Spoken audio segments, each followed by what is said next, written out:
She looked like a beautiful woman. Then the rib cage opened, and it wanted the fetus. Welcome to local legends. Today, the Aswang. The moon hangs low over the rice paddies, its light trapped in standing water that mirrors a sky without stars. The air is thick with the smell of damp earth and rotting vegetation, the humid warmth of the Philippine lowlands pressing down like a living thing. The bamboo houses rise on stilts above the ground, their windows glowing with the orange flicker of kerosene lamps, each one a small island of light in an ocean of darkness that stretches to the base of the mountains.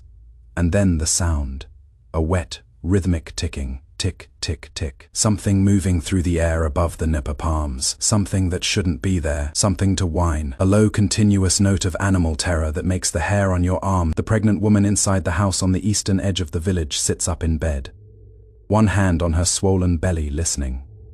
Her husband reaches for the knife he keeps beneath the sleeping mat. They both know the sound. Everyone in these islands knows the sound. Tick, tick. Closer now. The sound of a proboscis tongue clicking against the roof of a mouth, or wings that aren't wings, or something else that has no name in any language that would make you feel safe. The lamp gutters. Outside in that looks like a woman's torso trails intestines behind it. Like ribbons, flying without wings, hunting without mercy, searching for the thing that keeps the cycle turning, generation after generation.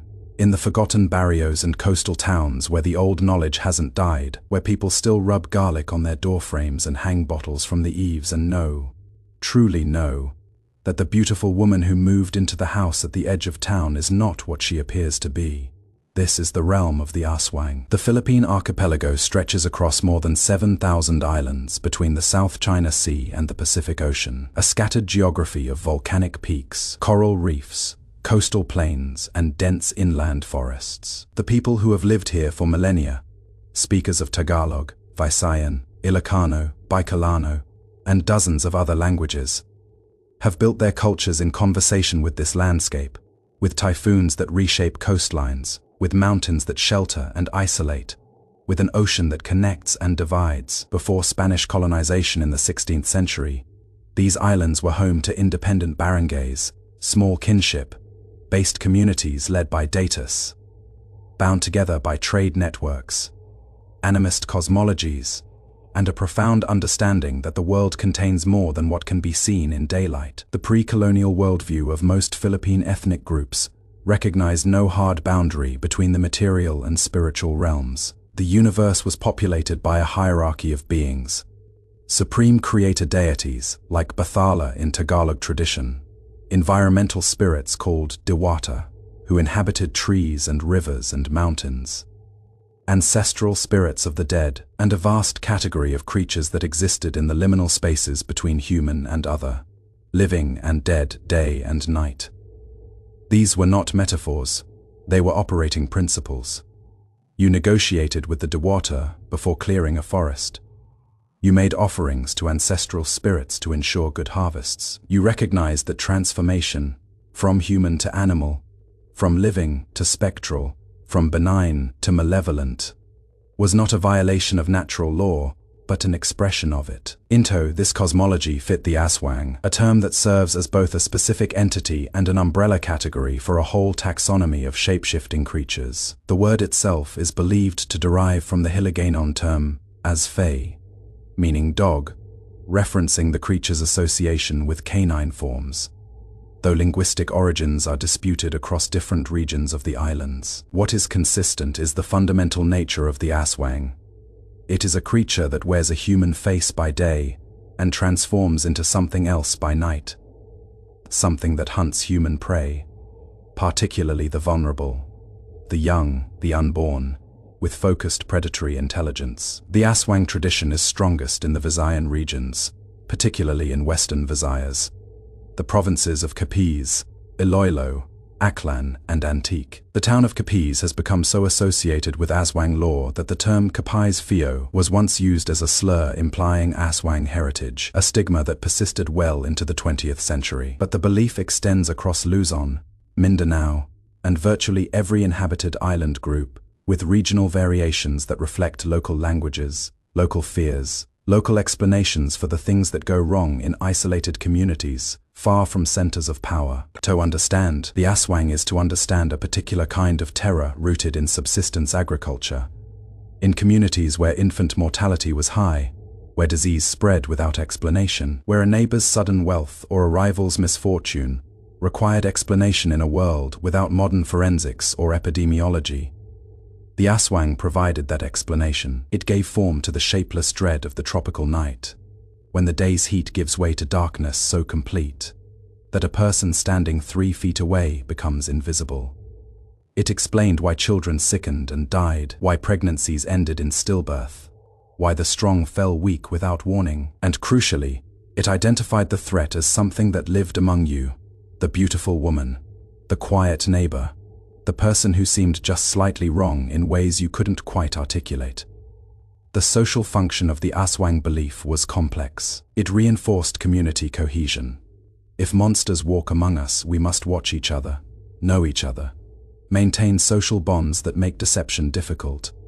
It provided a mechanism for accusation, for settling disputes, for explaining misfortune in terms that demanded community action. A person accused of being an Aswang faced social death at minimum. The belief was, in this sense, a tool of social control, a way of enforcing conformity, of punishing those who stood outside accepted norms of behavior. The widow who lived alone, the woman whose beauty attracted too much male attention, the healer whose medicines worked too well or not well enough. But to reduce the Aswang to sociology is to miss its imaginative power, its mythological depth, its persistence in the face of centuries of cultural change. The Spanish colonial period, beginning in 1565, with Miguel Elfapez de Legazpi's expedition, brought Catholicism and its own cosmology of saints and demons, angels and devils. The Aswang did not disappear, it adapted, absorbing elements of European vampire lore, biblical demonology, and medieval notions of witchcraft. It survived American colonization beginning in 1898, survived Japanese occupation during the Second World War, survived the Marcos dictatorship and the information age, and the arrival of the internet in remote barrios. It survived because it speaks to something that does not change. The knowledge that transformation is possible, that the person beside you might not be what they seem. That hunger for flesh, for life, for the continuation of self, can drive a human being across the threshold into something else entirely. The terrain where the Aswang hunts is specific. The rural barrio with its cluster of houses, the space between the rice paddies and the tree line, the darkness beneath the mango trees, the dirt roads that turn to mud in the rainy season. This is not wilderness horror. This is domestic terror, the monster at the threshold, the predator who knows where you sleep. And that specificity, that rootedness in a particular landscape and a particular social world, is what gives the Aswang its enduring grip on the Philippine imagination. The Aswang is not one creature but many, a category that encompasses several distinct types of shape-shifting monsters, each with its own characteristics, hunting methods, and vulnerabilities. What unites them is their fundamental duplicity. They appear human during daylight hours, indistinguishable from ordinary people, but transform after dark into predatory forms, driven by an insatiable hunger for human flesh and vitality. The most widespread description of the Aswang, sometimes called the Aswang proper to distinguish it from its variants, presents a creature that exists in human form by day, often as a woman, typically beautiful or at least unremarkable, who integrates seamlessly into village life. At night, the transformation begins. According to traditional accounts collected by anthropologists working in the Visayas during the early 20th century, the creature's method varies by region. In some versions, she detaches her upper torso from her lower body, leaving her legs hidden in a secret location, while her upper half sprouts membranous wings and takes to the air. In other accounts, the wings are formed from the creature's own organs, the intestines, stomach, and other viscera that trail behind her like fleshy streamers, glistening and wet, functioning as both propulsion and sensory organs. The Aswang in flight is said to produce the distinctive tick sound, a wet clicking that grows paradoxically louder as the creature moves farther away, a form of acoustic camouflage that confuses prey about the aswang's true location. When the creature is directly overhead, hovering above your roof, the sound becomes nearly inaudible, a whisper, a breath. This inverted distance sound relationship is one of the most consistent details across regional variants, appearing in accounts from Capiz to Siquijor to Sama. The aswang's preferred prey is pregnant women and young children, though it will consume the sick, the elderly, and occasionally adults in the prime of life. Its method of feeding is specific and horrifying. The creature lands on the roof of a house, silent now, and extends a long tubular proboscis, variously described as a modified tongue, a retractable organ stored in the throat, or something else without anatomical precedent. This proboscis is thin enough to pass between the bamboo slats or nipper thatch of traditional houses. It searches by scent and by some other sense, locating the pregnant woman inside, positioning itself above her sleeping form. Then it penetrates her abdomen, not breaking the skin in some versions, phasing through it in others, and suctions out the fetus, drawing the unborn child up through the proboscis and into the aswang's body. The woman wakes the next morning feeling weak, ill, her pregnancy mysteriously terminated, or she doesn't wake at all. But the taxonomy doesn't end there. The manananggal, from the Tagalog word tanggal, meaning to remove or to separate, is a specific type of aswang defined by the severing of the torso. The manananggal always separates at the waist, leaving the lower half hidden, and her upper body sprouts enormous bat, like wings rather than using organs for propulsion. She is exclusively female in traditional accounts, often described as a beautiful woman who has made a deliberate choice to become this creature, entering into a pact or inheriting the condition from another manananggal. Her vulnerability is absolute and specific. If someone discovers her discarded lower half and spreads salt, garlic, or ash on the wound, she cannot reattach herself before dawn. And when sunlight strikes her bifurcated form, she dies in agony. The Sigbin presents a different morphology entirely. It is described as a quadrupedal creature, resembling a deformed dog or a goat, with elongated ears, a whip-like tail, and hind legs longer than its forelegs, causing it to walk with a peculiar backwards gait. Unlike other aswang variants that hunt from above, the Sigbin approaches from ground level, moving through shadows, squeezing under houses built on stilts. It feeds on blood rather than flesh, and is said to be controlled by certain individuals, sometimes called Sigbanan, who keep the creature as a familiar, sending it out to drain victims and return with stolen life force that enriches its master. Some accounts describe the Sigbin as capable of invisibility, except during Holy Week, when the veil between worlds thins and the creature becomes visible to ordinary human eyes. The wak, common in Mindanao accounts, takes the form of a large bird or bat with a woman's head, named for its distinctive cry, wak, that echoes through the night. Like other aswang variants, the sound's volume correlates inversely with proximity. The wak is said to be an omen of death even when not actively hunting, its presence indicating that someone in the vicinity will die within days. Then there are the more divergent forms that fall under the aswang umbrella in some regional traditions, but are classified separately in others. The tikbalang, while sometimes grouped with aswang in popular discourse, is more properly understood as a separate type of spirit creature, a demon with the head and hooves of a horse and the torso of a man, immensely tall and powerful, associated with mountains and forests, rather than human settlements. The tikbalang delights in leading travelers astray, disorienting them in familiar territory, and is said to be the offspring of women who have miscarried or aborted, or of horses that have died in particularly traumatic circumstances. Its inclusion in aswang taxonomy likely reflects the Spanish colonial period's flattening of indigenous supernatural categories into a simplified binary of good and evil spirits. Across all variants, certain protections are universally recognized. Garlic hung in windows, rubbed on door frames, worn in pouches, repels aswang, the pungent smell disrupting their ability to detect prey. Salt, particularly sea salt blessed by a priest, creates barriers, the creature cannot cross. Holy water, crucifixes, and Catholic prayers offer protection. Certain indigenous practices persist alongside Christian defenses. Bottles strung from eaves to catch and trap the creature's proboscis. The presence of a tail from a stingray hung in the house. Specific herbs like lemongrass and ginger that confuse the Aswang's scent tracking abilities. The creature can be killed, but the methods are specific. A beheading with a bolo, the long-bladed knife used for clearing vegetation, and when necessary defense, a weapon blessed by a priest. Exposure to sunlight while in transformed state. In some accounts, the consumption of a particular root called balabal or lunas, which acts as a counteragent to the Aswang's transformation, forcing it back into human form where it becomes vulnerable to ordinary violence. What is particularly notable in the traditional descriptions is the absence of romantic or tragic elements. The Aswang is not a cursed soul seeking redemption, not a victim of circumstance who deserves sympathy. It is a predator motivated by hunger, by the need to sustain its existence through the consumption of others.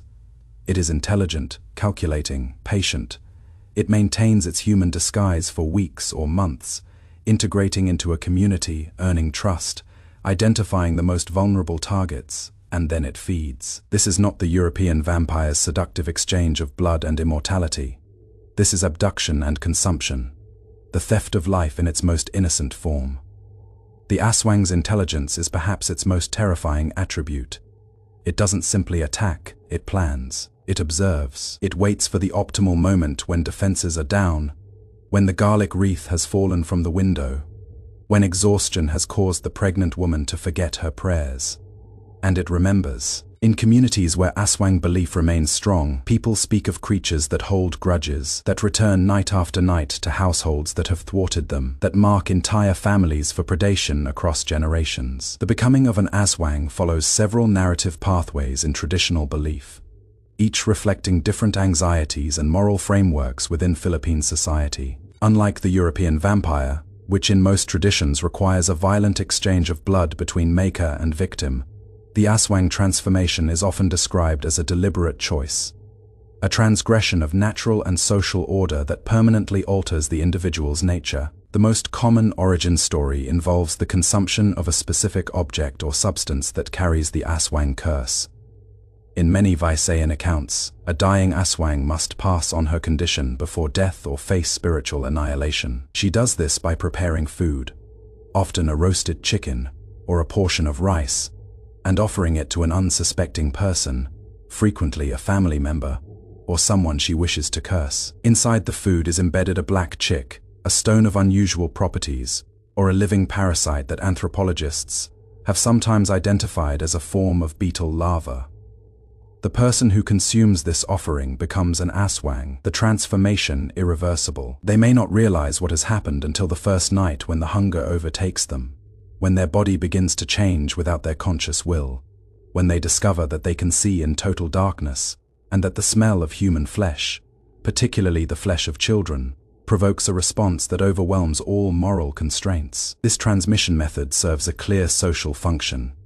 It explains how trusted community members, mothers, aunts, midwives, respected elders, could become monsters. It locates the source of evil not in external invasion but in internal betrayal, in the violation of hospitality and kinship that are foundational to barangay society. The young woman who inherits the Aswang condition from her mother embodies the terror of generational trauma, of inherited curses that children bear for their parents' sins.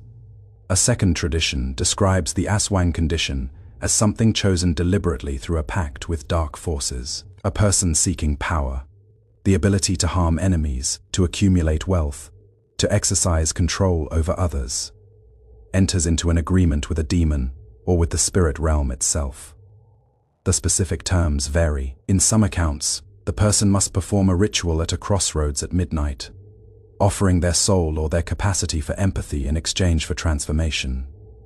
In others, they must consume the flesh of a person who has died unconfessed, absorbing both the corpse's life force and its burden of sin. In Siquijor accounts, particularly those collected during the American colonial period, the aspirant Aswang must apprentice themselves to an existing practitioner of dark magic, learning not just transformation, but a whole system of malevolent craft. How to cast curses, how to create potions that sicken and kill, how to project their consciousness into animal familiars. This narrative of deliberate choice shifts the moral weight entirely onto the Aswang. They are not victims of circumstance or inherited curse, but active agents who have chosen predation over community, who have traded their humanity for power. This framework allows for a different kind of social response. The Aswang is a criminal, a traitor, deserving not of pity but of elimination. It justifies violence against suspected Aswang in a way that the inherited curse narrative complicates. A third pathway involves involuntary transformation triggered by specific life circumstances or failures of ritual purity. Women who die in childbirth, particularly if the child dies with them, are said in some regional traditions to become Aswang, their frustrated maternal instinct twisting into a hunger for other women's children. Those who die with unfinished business, with grudges unresolved or debts unpaid, may return as Aswang, their attachment to the material world preventing proper transition to the afterlife. Unbaptized children who die, existing in the liminal space between life and death, between salvation and damnation in Catholic cosmology, might manifest as Tiyanak, infant, form Aswang that cry in the forest to lure travelers, who then discover the baby transforms into a monster with sharp teeth and claws. The geography of transformation is also significant. Certain locations are understood as thresholds where the boundary between human and Aswang becomes permeable. Crossroads, particularly those marked by balate trees, Ficus benjamina, are traditional sites of supernatural activity across Philippine belief systems. The balate, with its strangler, fig growth pattern and massive root systems that seem to move, is home to Dewata and other spirits. To linger there at midnight is to risk transformation or possession.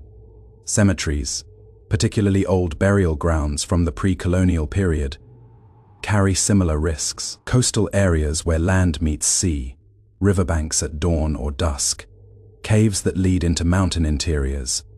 All these liminal zones are places where human form becomes negotiable. The lived experience of being an Aswang, as described in traditional narratives, is one of terrible duality. By day, the Aswang is aware of their nature, but able to suppress it, functioning as a normal community member, perhaps even maintaining a family, holding down work in the rice paddies, participating in religious observances. They retain their human memories, their affections, but as dusk approaches, the hunger begins to rise.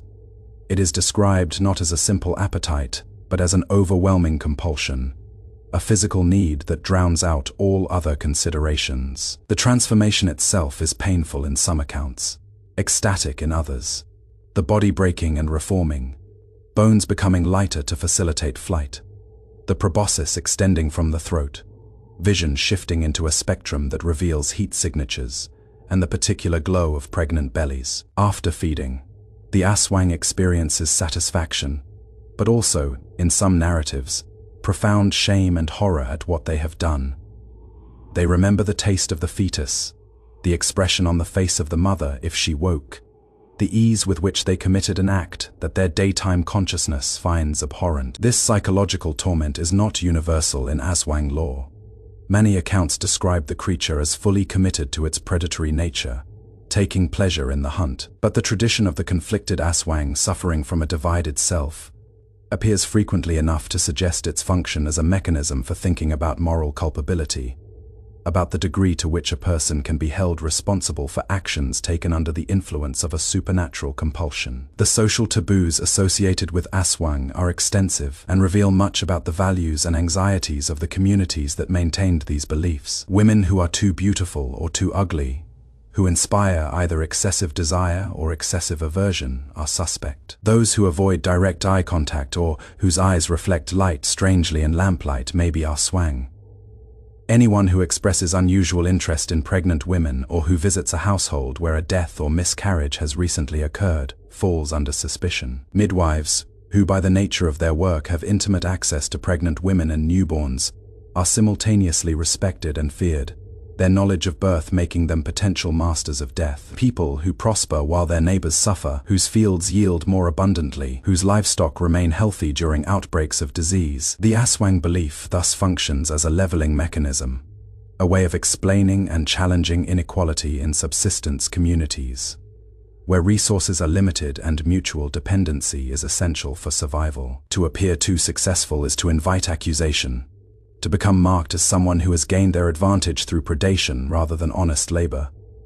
Protection against becoming an Aswang, or against giving birth to one, involves careful adherence to ritual prescriptions. Pregnant women are advised to avoid wandering after dark, to maintain constant prayer, to ensure their homes are properly protected with garlic and holy water.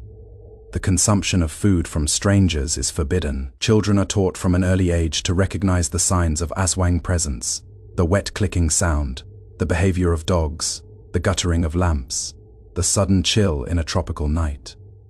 Knowledge is defense, vigilance is survival, and the price of carelessness is measured in lives stolen before they have a chance to begin. The Spanish colonial period, stretching from 1565 to 1898, brought the first extensive written documentation of Philippine supernatural beliefs, filtered through the lens of Catholic cosmology and European demonology. Spanish friars, particularly those from the Augustinian, Franciscan, and Jesuit orders, who served as parish priests and ethnographic observers in the provinces, recorded native beliefs with a mixture of fascination and horror, attempting to categorize indigenous spirits within the framework of Christian angelology and diabology.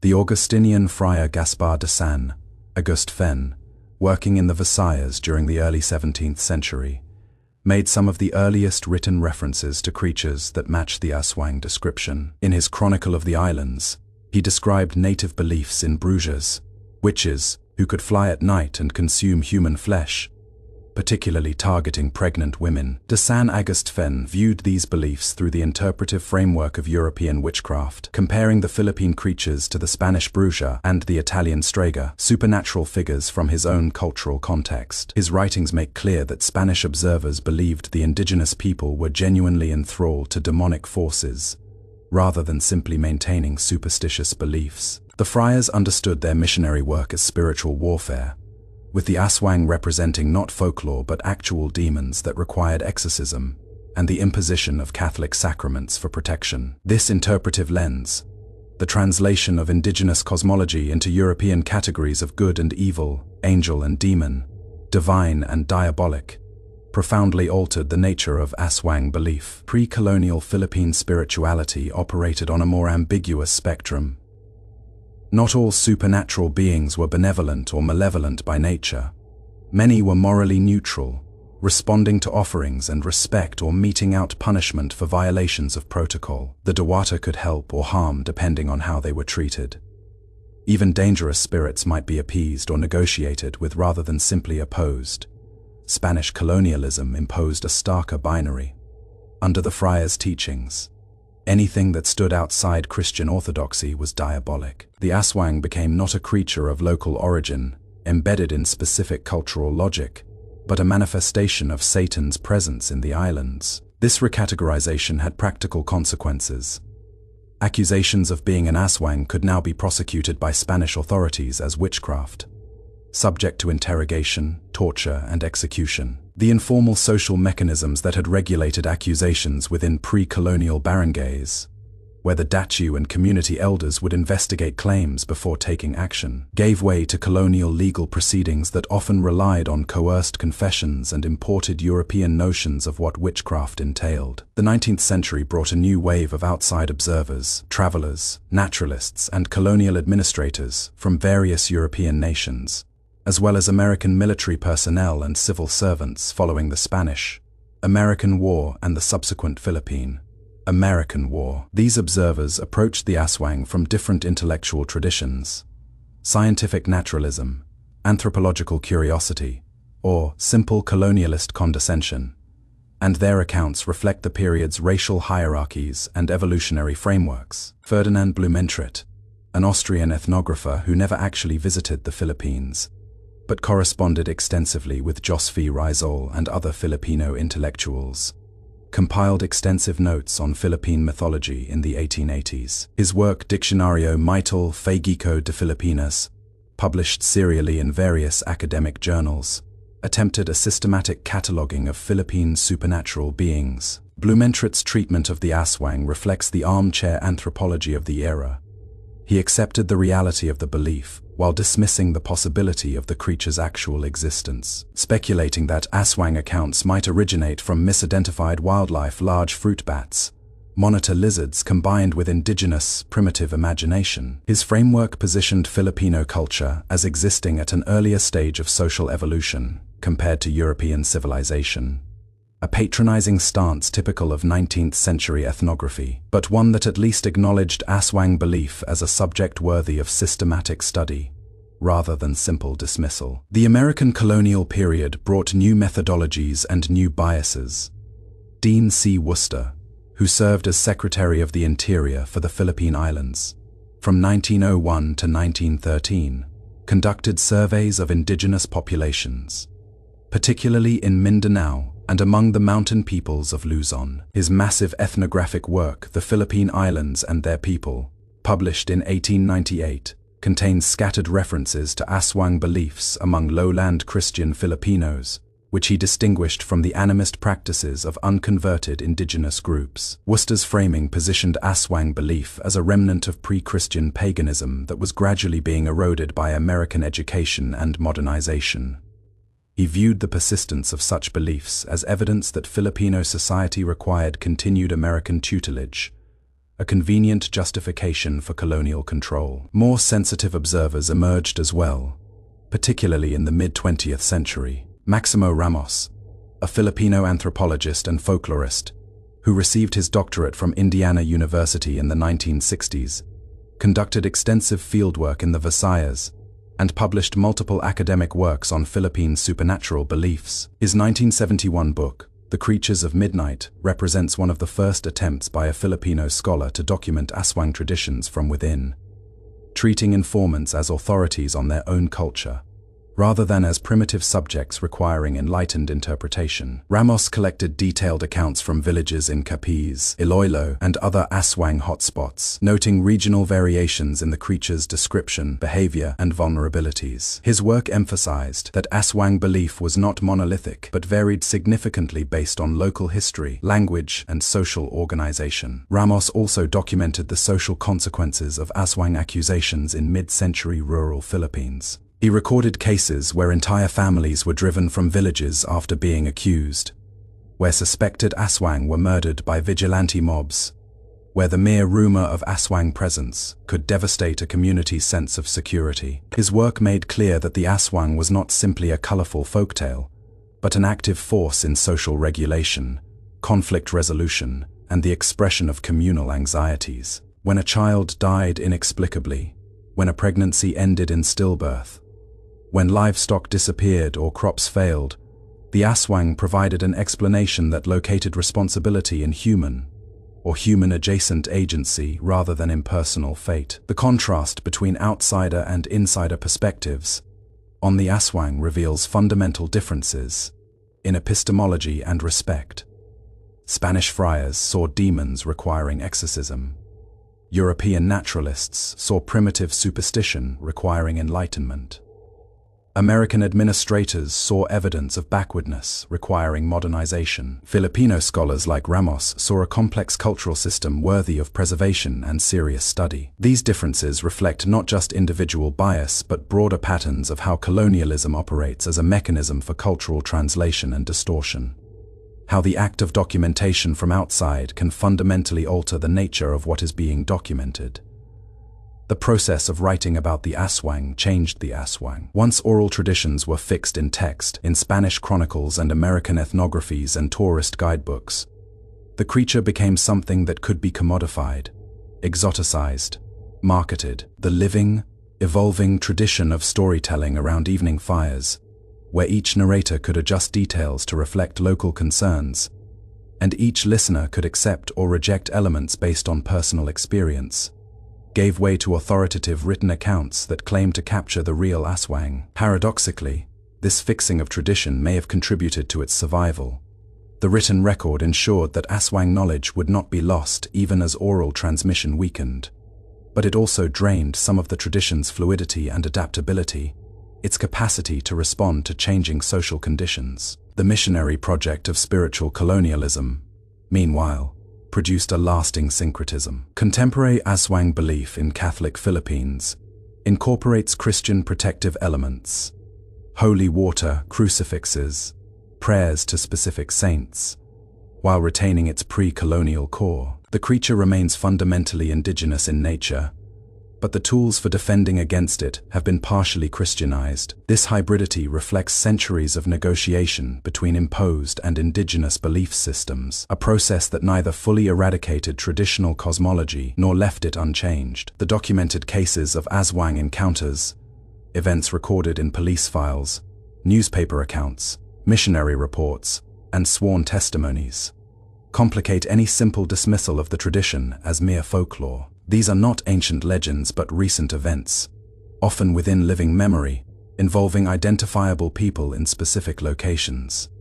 The cases do not prove the Aswang's objective existence, but they do demonstrate the profound reality of the belief and its capacity to shape events in the material world. One of the most extensively documented series of incidents occurred in the town of Visayas, Iloilo Province. In October 1992, local newspapers, including the Manila Bulletin and the Philippine Daily Inquirer, reported that over the course of 2 weeks, 7 people were attacked in their homes by what witnesses described as a manananggal. The victims, all women, reported waking to find a long tubular appendage pressing against their abdomens, accompanied by a sensation of intense suction and cold. Several were pregnant, 2 subsequently miscarried. Panic spread through the barangay. Armed patrols organized, searching for the creature's lower body during nocturnal hours. Households reinforced their defenses with garlic, salt, and holy water blessed by the local priest. The incidents culminated on the night of the 17th of October, when a group of men reported seeing a winged female torso flying above the rice paddies on the edge of town. They pursued it to an abandoned house where, according to their sworn statements to police, they discovered a woman's lower body, legs and hips, hidden beneath the floor. They spread salt and crushed garlic on the severed waist, then waited. At dawn, the witnesses reported, the upper body returned, attempted to reattach, and when unable to do so, began convulsing. The creature allegedly died as sunlight struck it, at which point the body became whole again, revealing itself as a woman known to the community, a widow who had lived alone on the outskirts of Visayas for years. The official police report, filed with the Iloilo Provincial Police Office, records these statements, but reaches no definitive conclusion about what actually occurred. Medical examination of the woman's body showed no obvious signs of bifurcation or of the physical trauma that the narrative implies. She was buried quickly, in accordance with local practice for suspected Aswang. The priest declined to perform a full Catholic burial mass. No charges were filed against the men who had reportedly confined, and by some accounts, hastened the creature's death through their interference. The case was closed, leaving the official record ambiguous. Did these men kill a woman they believed to be an Aswang? Or did they destroy an actual supernatural predator? The documents provide no answer, only the raw fact of a death, a community's fear, and a tradition that demanded violent response. Similar incidents appear in scattered reports throughout the 20th century. In January 1952, the town of Roxas in Capiz Province experienced what local newspapers called an Aswang siege lasting nearly a month. Residents reported nightly attacks, the distinctive tick sound audible across multiple barangays, pregnant women falling ill or miscarrying, children waking with unexplained wounds. The provincial health officer, Dr. Ernesto Tupaz, was dispatched to investigate. His report, preserved in the archives of the Philippine Department of Health, attributes the outbreak to a combination of mass hysteria, poor sanitation, and endemic disease. Specifically, the presence of large fruit bats, flying foxes, whose movements at night were misinterpreted, coupled with a spike in infant mortality due to malaria and dysentery. Dr. Tupaz noted that once medical care improved and DDT spraying reduced the mosquito population, the attacks ceased. Yet his report also acknowledges that many residents rejected this explanation, maintaining absolute certainty about what they had experienced. American military personnel stationed in the Philippines during the Second World War and its aftermath recorded their own encounters with Aswang belief, often with attitudes ranging from skepticism to ridicule, but some accounts suggest deeper unease. A 1945 memorandum from the U.S. Army's Civil Affairs Division, declassified in the 1990s, describes difficulties in maintaining order in liberated areas of Leyte.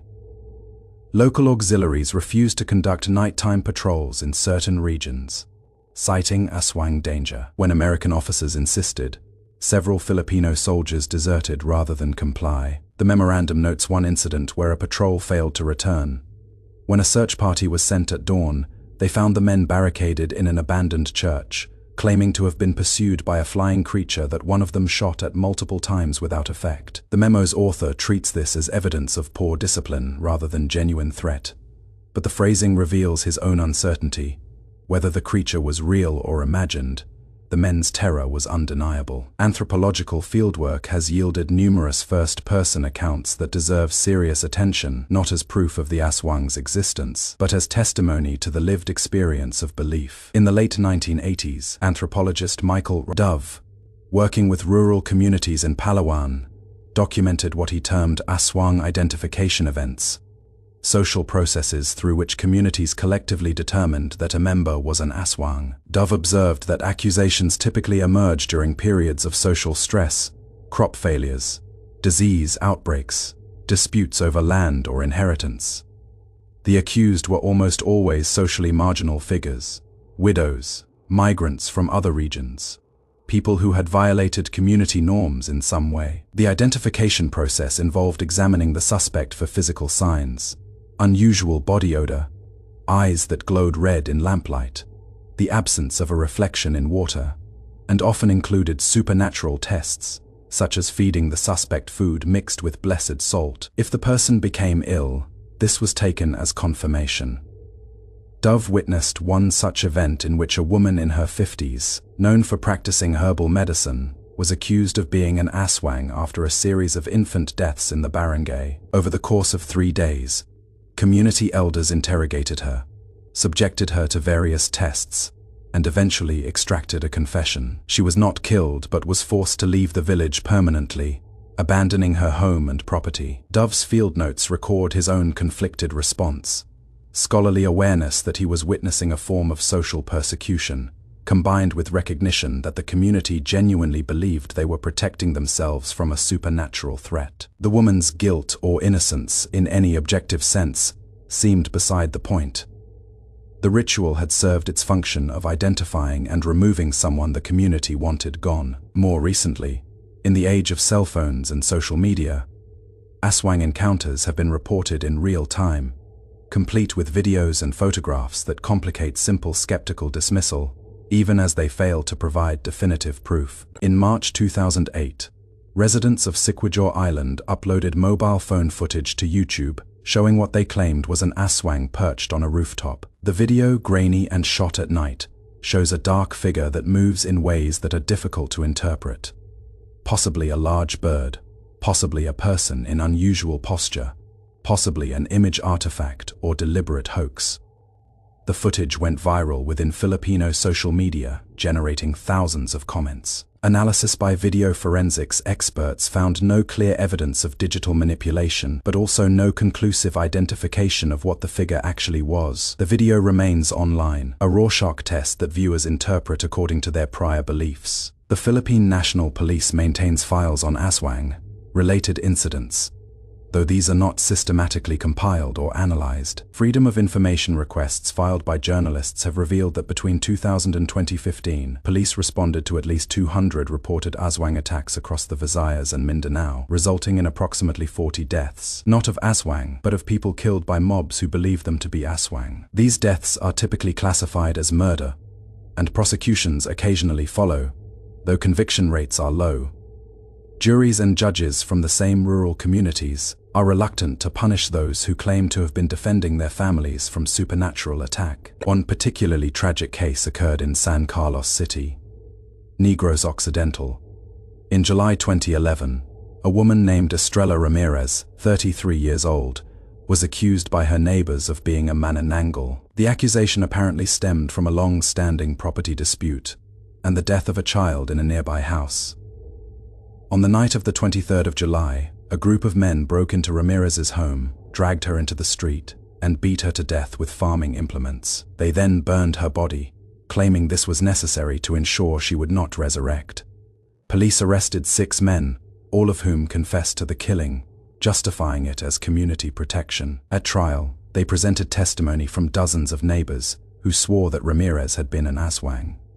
The prosecution argued that these beliefs, however sincerely held, did not justify murder. The judge sentenced 3 of the men to prison. 3 others were acquitted based on evidence suggesting they had participated under duress, fearing social ostracism if they refused to join the mob. These documented cases reveal several consistent patterns. First, Aswang accusations and purported encounters cluster in rural areas with limited access to modern healthcare, where infant mortality and maternal death rates remain elevated. Second, accusations often target individuals who are socially vulnerable or in conflict with more powerful community members. Third, the belief is not superficial or performative, but deeply held, capable of motivating extreme violence. Fourth, efforts to explain away Aswang incidents through purely rationalist frameworks, misidentified animals, mass hysteria, deliberate fraud, often feel inadequate to the complexity of what is actually occurring, which is not just a question of whether the Aswang is real, but how belief shapes reality, how the expectation of encounter generates experiences that feel undeniably genuine to those who have them. The medical anthropologist Renato Rosaldo, working in the Philippines in the 1970s, proposed what he called the interpretive authenticities framework for understanding such cases. From this perspective, asking whether the Aswang is objectively real is less important than recognizing that the Aswang is experientially real for those who encounter it. The woman who wakes feeling a presence in her room, who sees a shadow that shouldn't be there, who later miscarries. She has had an Aswang encounter, and that encounter is authentic within her cultural framework, even if an outside observer would interpret the same events through a different lens. The men who claim to have destroyed a manananggal genuinely believed they saved their community, and that belief is not diminished by alternative explanations of what they actually did. This is not to excuse violence or abandon critical thinking, but to acknowledge that the Aswang operates in a domain where belief and material consequence cannot be cleanly separated. The documented cases are not simply folklore come to life. They are the material outcomes of a living mythological system, events that happen because people believe they will happen, perpetuated across generations through a feedback loop of expectation, interpretation, and social reinforcement. The Aswang is real in its effects, and those effects are measured in genuine fear, genuine death, genuine communities, organizing their lives around the presumption of supernatural predation. The Aswang's migration into popular culture began in earnest during the 20th century, tracking the Philippines' complex relationship with colonialism, independence, and globalization. The creature's representation in film, television, literature, and other media reveals how folkloric elements are simplified, sensationalized, and divorced from their cultural contexts to serve entertainment purposes, often at the cost of the tradition's original meaning. The first cinematic representation of the Aswang appeared in 1932 with the film Ang Aswang, directed by Richard Abelardo, a pioneer of early Philippine cinema. The film, now lost except for fragmentary stills and newspaper reviews, portrayed the Aswang as a vampire-like figure terrorizing a rural barrio, with the creature's defeat coming through a combination of Catholic faith and modern scientific rationalism. Contemporary reviews in the Manila Times indicate that the film walked a careful line, presenting the Aswang as both a genuine supernatural threat and a symbol of backward superstition that modern Filipinos needed to overcome. This dual framing reflects the cultural moment.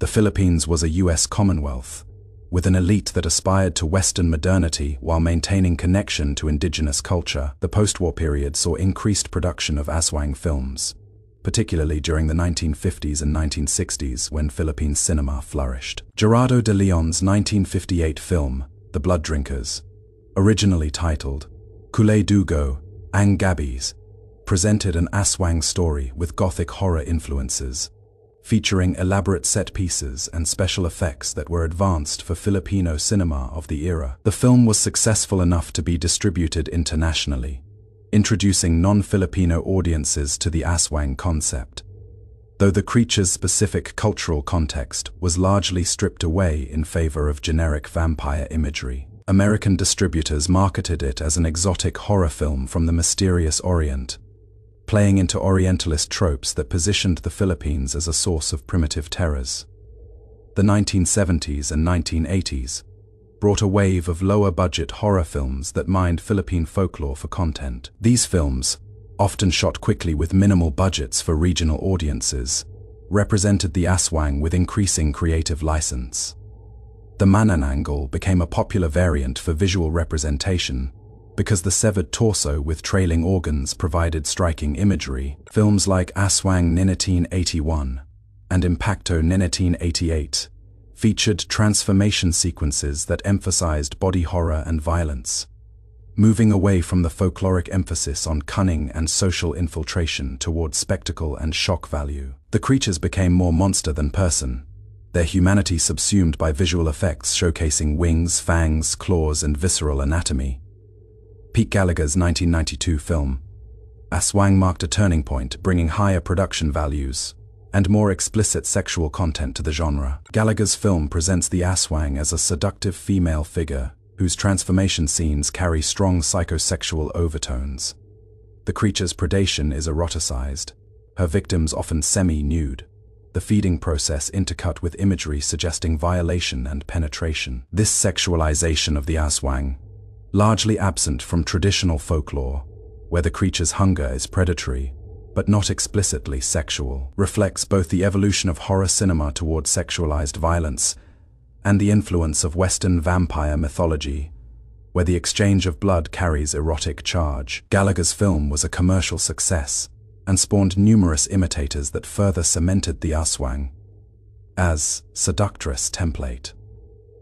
The 1990s also saw the Aswang enter comic books, particularly in the pages of Filipino comics, which had massive circulation in rural and urban areas. Publications like Hiwaga and Siglo featured Aswang stories that often portrayed the creature as a misunderstood figure, sometimes even a tragic hero. These narratives introduced redemption arcs, Aswang who struggle against their hunger, who try to protect rather than prey on humans, who seek cures for their condition. This sympathetic reimagining represented a significant departure from traditional lore, where the Aswang is simply predatory, but it resonated with audiences who were increasingly exposed to Western narratives about conflicted monsters and redemptive arcs. Television brought the Aswang into weekly episodic formats, notably in the anthology horror series Magandang Gabi, Bayan, which ran from 1988 to 2002, and later programs like Engineer Egg and Once Upon a Time. These shows presented Aswang stories for family viewing, often with moralizing frames. The creature is revealed to be a person who succumbed to greed or pride or vengeance, and their destruction serves as a cautionary tale. The monsters became didactic tools, illustrations of the consequences of moral failure, stripped of their original function as explanations for misfortune and expressions of communal anxiety. The 21st century brought the Aswang to global streaming platforms and English language media. The 2011 film The Aswang Chronicles, titled Tick Tick in the Philippines, directed by Eric Matty, achieved international distribution through its combination of action, horror, and comedy. The film presents the Aswang as an entire species of predatory creatures that have formed a civilization in a remote town, breeding humans as livestock.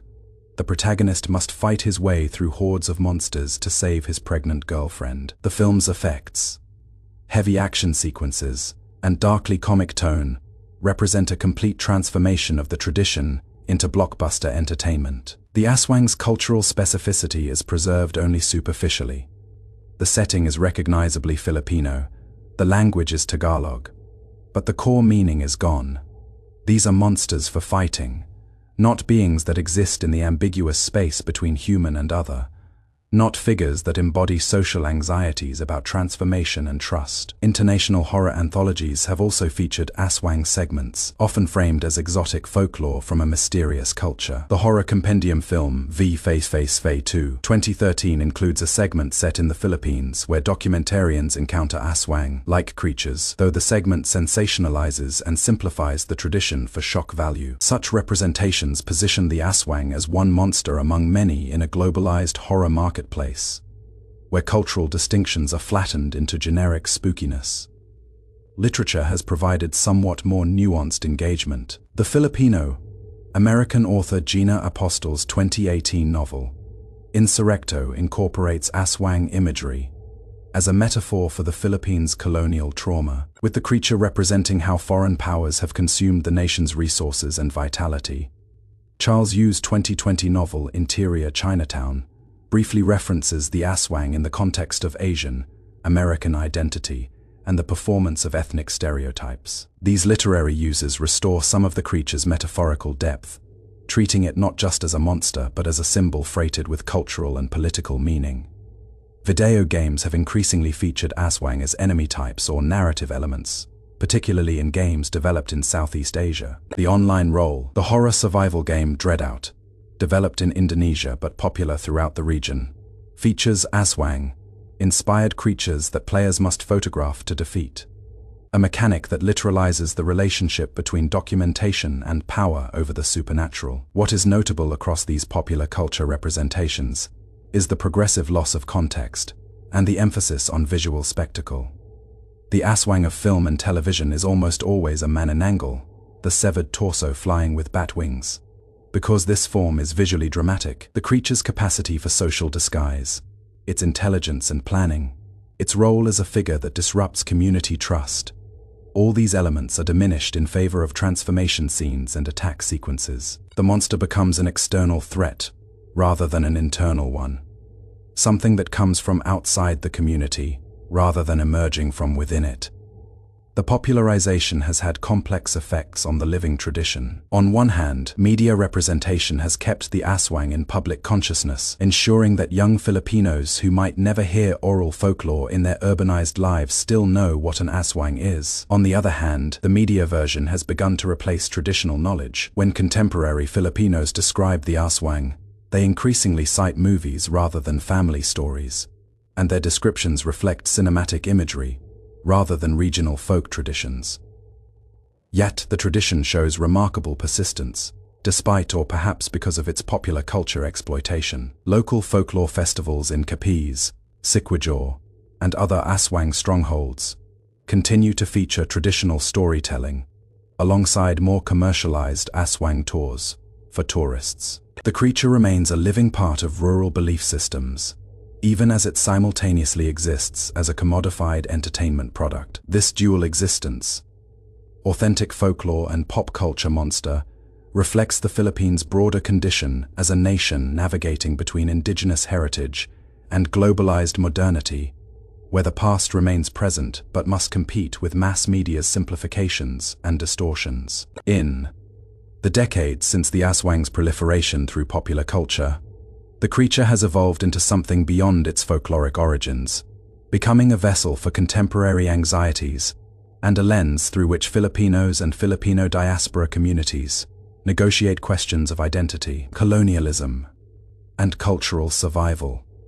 The Aswang, at its core, embodies the terror of transformation, of discovering that the person you know, the neighbor you greet, the beautiful stranger, is not human but predator. In 21st century context, this fear of hidden identity resonates with anxieties about authenticity in an age of social media curation, where everyone performs a constructed self and the boundary between genuine and fake has become uncertain. The Aswang's daylight disguise as an ordinary person, indistinguishable until nightfall reveals truth, mirrors contemporary concerns about deception, about the gap between public persona and private reality. But the deeper resonance lies in what the Aswang represents about colonial consumption. The creature feeds on the unborn, stealing future generations. This is not subtle symbolism. The Philippines has experienced centuries of colonization. Spanish, American, Japanese, each of which drained resources and lives, each of which positioned Filipino bodies as raw material for foreign benefit. The Aswang tradition predates colonialism, but its persistence and its particular focus on the consumption of fetuses and children can be read as an indigenous vocabulary for talking about how external powers have systematically stolen the nation's future. The Aswang's duplicity, appearing human, speaking the right words, integrating into community before revealing its predatory nature, parallels how colonial powers operated through local collaborators, through elite classes who appeared Filipino, but whose interests aligned with foreign powers, through institutions that promised protection while extracting wealth. The beautiful woman whose rib cage opens to reveal horror is the colonial administration, promising civilization while delivering violence. The creature that steals through the night while you sleep is the economic exploitation that operates invisibly, its mechanisms hidden from those it harms most. Environmental destruction provides another frame for understanding the Aswang's modern resonance. The Philippines faces severe ecological degradation, deforestation, coral reef destruction, mining, urban sprawl that consumes agricultural land, the transformation of the natural world, the loss of the landscapes that traditional cultures depended on, manifests as a kind of Aswang predation. The future being consumed by present greed, the theft of what should have been passed to coming generations. The creature that flies through the night, looking for new life to devour, becomes a metaphor for development that destroys rather than sustains, for resource extraction that takes without replenishing. The Aswang's specific target, pregnant women and fetuses, carries particular weight in a nation where reproductive health remains contested terrain. The Philippines has some of the most restrictive reproductive rights laws in the world, with abortion illegal under almost all circumstances, and access to contraception limited by religious and political opposition. Women's bodies remain battlegrounds, where church and state assert control, where individual autonomy must struggle against institutional power.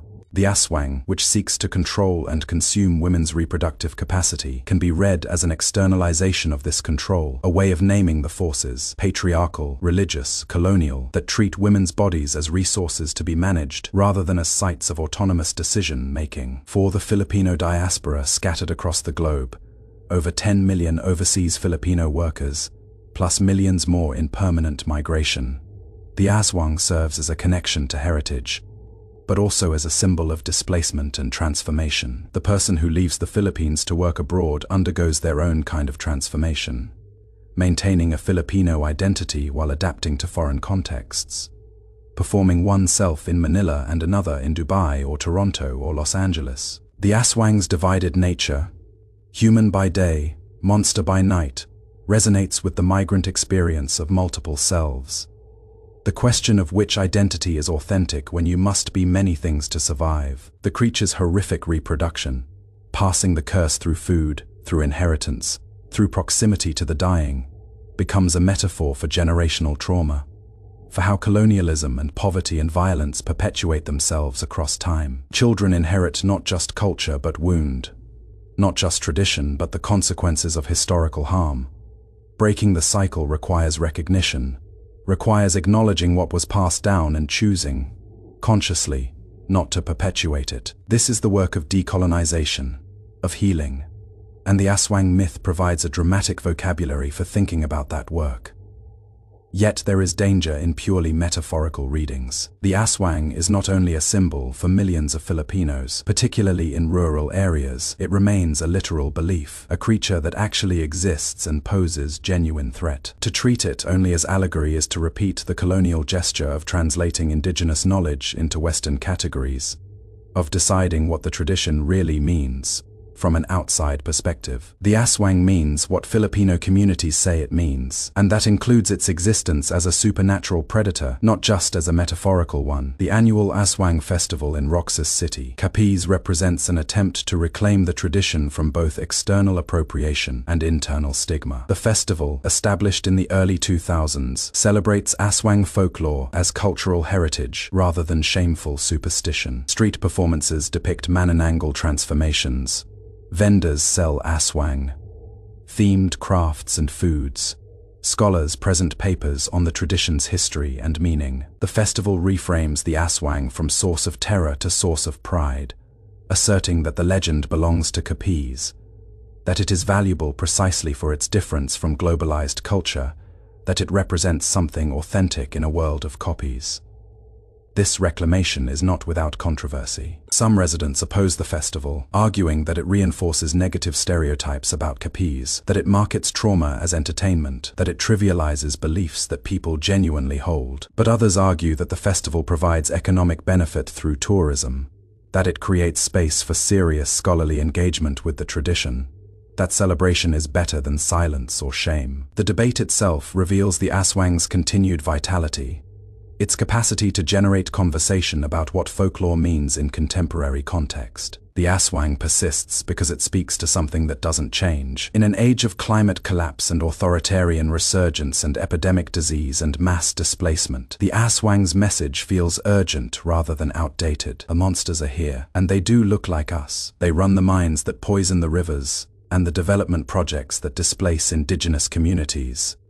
They smile and promise prosperity while consuming the future. The Aswang teaches that vigilance is necessary, that protection requires community knowledge passed down across generations, that some threats cannot be defeated by individuals alone, but require collective action. It teaches that the predator relies on your ignorance, on your willingness to trust appearances, on your failure to notice the signs.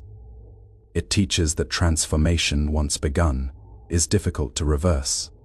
But that recognition, seeing the monster for what it is the first step toward defense. And perhaps most importantly, the Aswang teaches that folklore is not past but present, not dead tradition but living practice, not primitive superstition but sophisticated cultural work. The creature has survived centuries of colonial suppression, religious condemnation, scientific dismissal, and pop culture commodification.